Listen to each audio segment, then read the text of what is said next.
Hello and welcome everyone to today's exciting What's the Buzz video. Today, we have some lovely guests joining us who are part of the Omega Phi Alpha national team. And we're going to be talking about failures in leadership, as you saw in the intro video. My name is Sarah Lewis. I am your leadership program coordinator, but more importantly, I am a person who has had lots of experience in failure. And that is not to say that that's a bad thing or necessarily a good thing, but it's experience. And our lovely guests joining us today will be sharing some of their insights so that as you are watching this and going on with your professional or school career and life, you can take a step back sometimes to realize the good things that come out of the mistakes and failures that we have. So if you may introduce yourself, Michelle. Hello, my name is Michelle Lee. I'm an alumni from the Alpha Pi chapter at Western University. I graduated in 2019, and currently I am the expansions coordinator on the national team.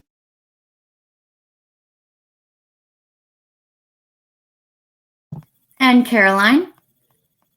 Hi, I'm Madeline O'Leary. I was in Omega Chapter at Rutgers University. I graduated in 2017. I'm going to be a grad student at Columbia University in the fall, and I am currently serving as a chapter success coordinator for two chapters in the Northeast. Thank you very much. So we're going to get right into it. So what are some experiences that you both have failing as a leader?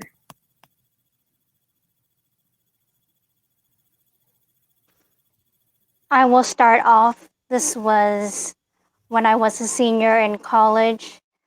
My position was vice president for the Spectrum Group, which is an LGBTQ group on campus, and we had an office that we shared the last semester with two other organizations on campus, and the one chapter next to us, Alpha Phi Omega, had caused us a lot of issues. They would steal our chairs, be loud, and I have walked in when I saw someone there and I did not speak up for my other fellow officers when one officer complained that someone from that group was speaking Chinese loudly because of studying and whatnot, and I did not speak up when I could have.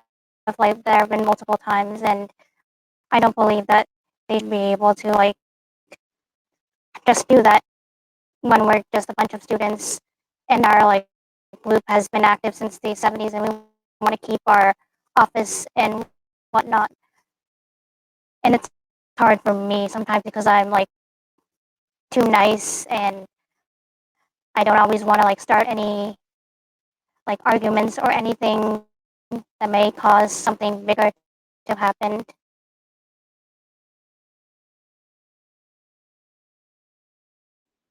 Shall I go next? Absolutely. So my experience was the one that jumps out the most in my mind was right after college. It was my first job. I worked as an intel analyst in New York.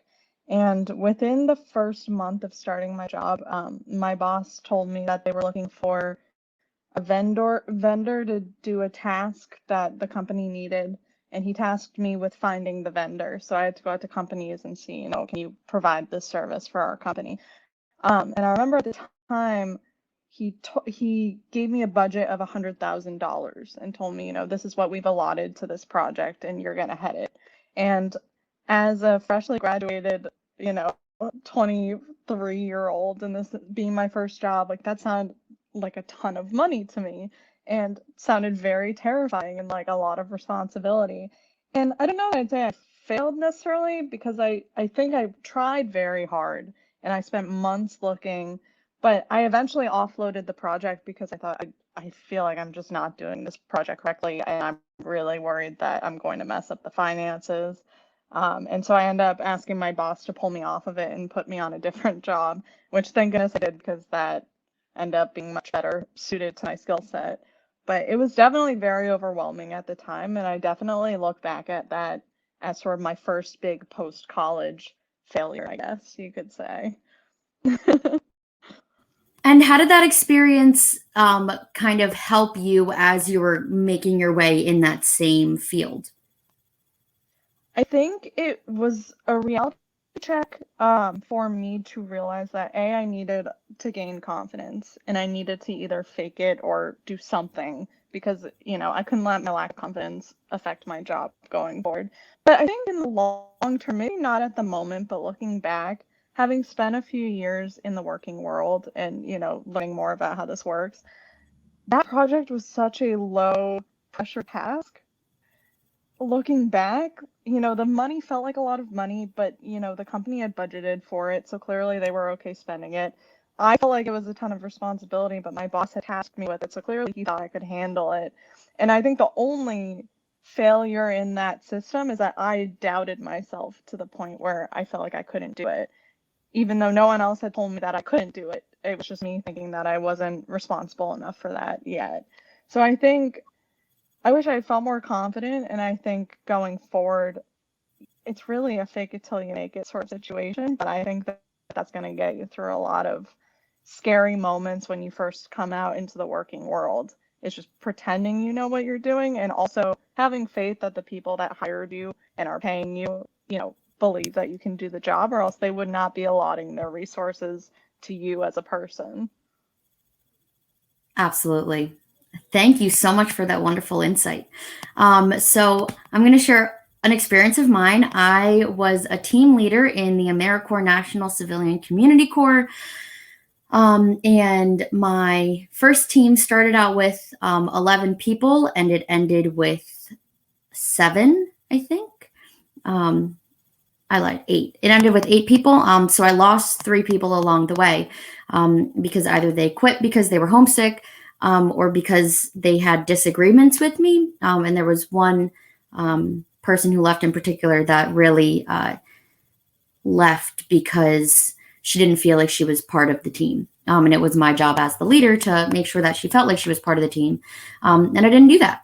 And it affected someone else. And it really stuck with me for a long time until my friends actually helped me realize that people are going to make their own decisions and they're going to make their own choices. And the best thing that you can do as a leader is to support them in what they do. Yeah, very interesting stuff because leadership is so fluid. And once you make a mistake, you can't take it back. So that actually brings me into my second question. And Michelle, I don't know if you can hear it on your end, but you sound like a bit of a robot with all of your static that's coming through, but we're still making it happen anyway. And that's another part of leadership that you just got to roll with the punches, even if things aren't working out the way you think they are. Keep it going. So thank you for working through that. My question is, the experiences that you had and maybe not being confrontational, do you feel like if you had the opportunity to do it over again, would you have done something differently or would you have continued as you had? I would definitely wanted to speak out against the other group for not behaving respectfully because we only allot so many people to use the office, and they are a smaller group, so they can have almost everyone in their chapter come in and use the office. And I would have wanted to say something else because the other group in our office shared the honor society group, and they have an English professor use it. So like just because they don't steal from their part because they have a professor, I should be more vocal, even though I was a student at the time and not a professor. And I would have wanted to help my other fellow officers as well because they didn't have the chance to speak up, but just speak out within our group meetings. So do you think going back, you would have really spoken up for others? Yes, I would, because I know I've done it before and I've done it confidently, but during those times I did not. So it was only after you've had those experiences that you would feel more comfortable doing it because you know that you can do it? Yes. Cool.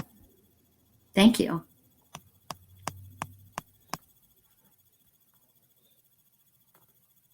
Caroline, do you have anything that you would like to share about your experience and maybe something you would have done differently? Sure. I think I'm glad I had the experience because I think it showed me that I did need to build that confidence. Looking back, I think I wish I would have been more outspoken, and maybe I wish I had gone to my boss and talked to him about how stressed I was feeling. I think I felt when I first started the job, not that I couldn't go to him, but that, they've hired me, they're paying me, I have to do this job. If I go to my boss and I'm struggling, they're going to regret hiring me and they're going to question why they brought me on the team. And I think that that's just not true. I think, when you speak to your boss and you speak to the people working around you, you form a stronger team because you communicate more and you learn more about each other. And I also just think he could have helped alleviate a lot of my stress about it and made me realize that it was not life or death and that I was really in my own head.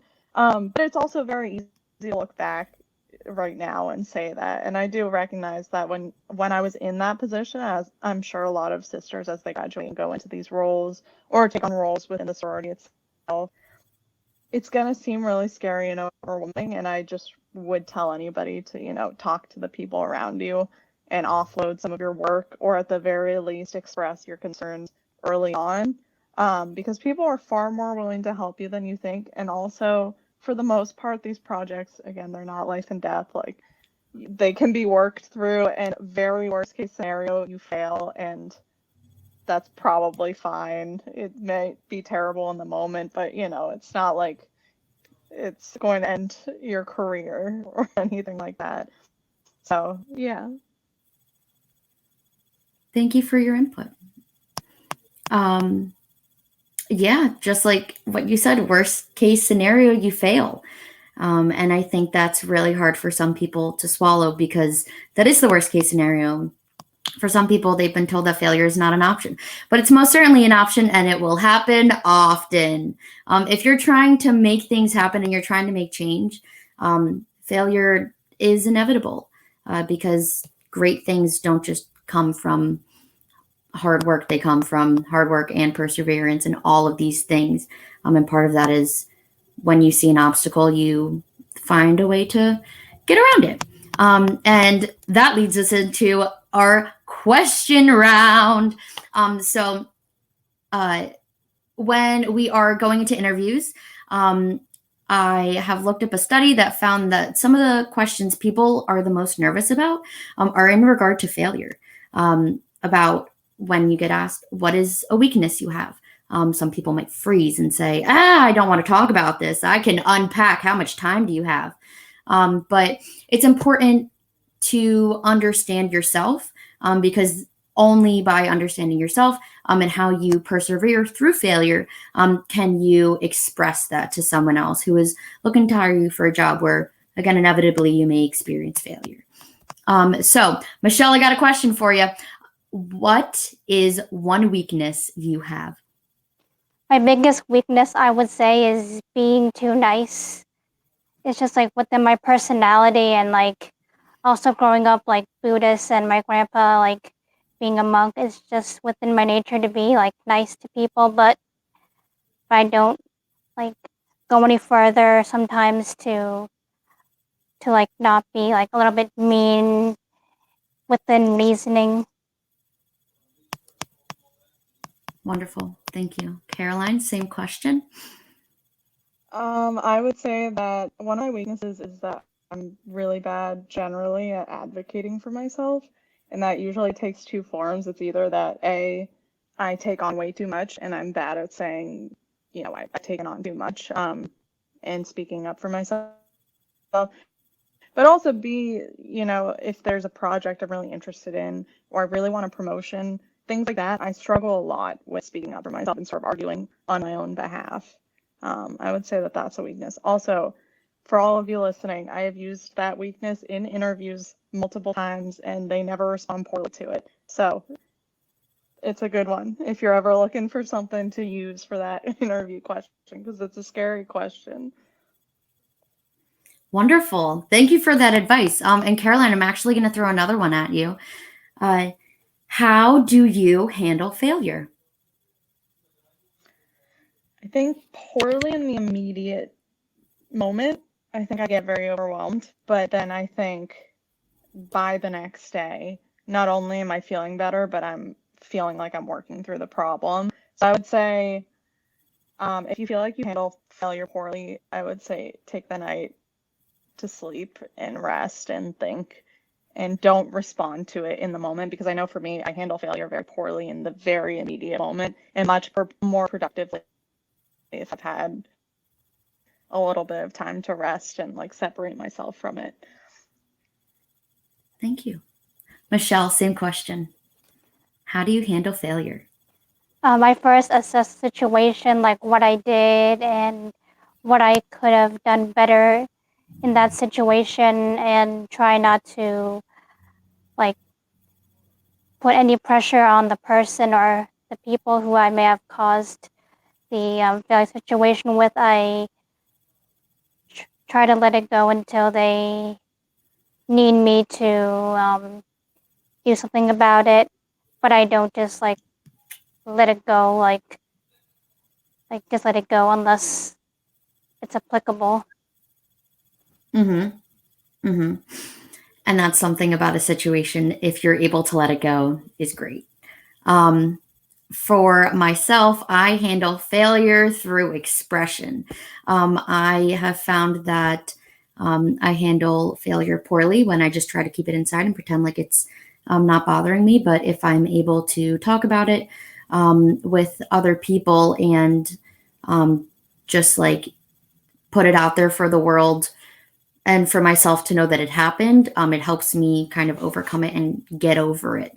And not be so hard on myself, because I feel like that's something maybe people can relate to, is being hard on themselves. And that's something I don't think lots of productivity comes from. So I've realized that failure is, again, inevitable, and that when it comes, the way that you react to it is really the test. Well, thank you so much for that. So my last question, this is for our sisters tuning in who may be eagerly awaiting their chance to lead, or who are connecting to their own failures in leadership. So looking back on your experiences, and this can be about really anything, what advice would you give yourself? What do you wish someone had told you? And this is for anyone. I can go.